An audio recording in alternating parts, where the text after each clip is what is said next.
High বন্ধুরা, joyful learning YouTube চ্যানেলের আরও একটি ভিডিওতে তোমাদের প্রত্যেককে ওয়েলকাম জানাই। তো তোমরা থাম্বনেল দেখে নিশ্চয়ই বুঝে গেছো যে এই ভিডিওতে আলোচনা করা হবে 2022 টেট পাসদের সংখ্যা কত।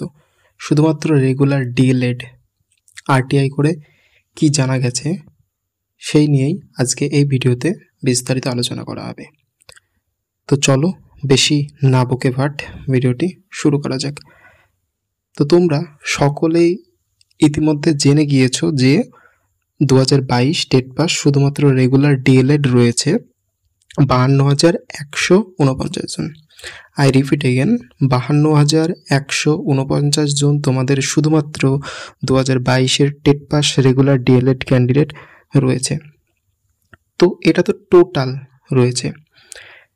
এবার আমরা আলোচনা করব ক্যাটাগরি ওয়াইজ কোন ক্যাটাগরিতে ঠিক কতজন করে রয়েছে, এবং প্রত্যেকটা ফিগার বলবো আমরা রাউন্ড ফিগারে। সেখান থেকে হয়তো 1, 2 বা 100, 200 এরকম কম বেশি হতে পারে। তো আমরা রাউন্ড ফিগারে আলোচনা করব। তো আবারও বলে দিই যে টোটালটা রয়েছে, টোটাল যে ক্যান্ডিডেট পাস করেছে সেটা হচ্ছে 52,149, যার ভেতরে এসটি পাস করেছে মাত্র 700 জন। বলতে পারো এসটির প্রত্যেকের চাকরি কিন্তু পাকা হয়ে আছে। ওবিসি এ পাস করেছে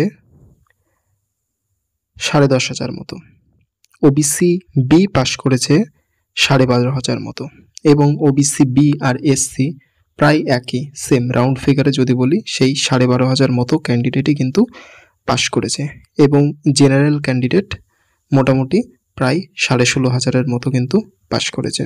তো এই সব মিলিয়ে টোটাল 52,149 জন ক্যান্ডিডেট কিন্তু 2022-এর টেট থেকে রেগুলার ডিএলএড হিসেবে পাশ করে আছে। তো এর ভেতরে সকলেই কি ইন্টারভিউ দেবে? তো দেখো, এর ভেতরে অনেকেই কিন্তু চাকরি পেয়ে গেছে। যে 9,000 সামথিং প্যানেল পেরিয়েছিল সেখানে কিন্তু অনেকেই চাকরি পেয়ে গেছে। তো তারা অনেকেই বাদ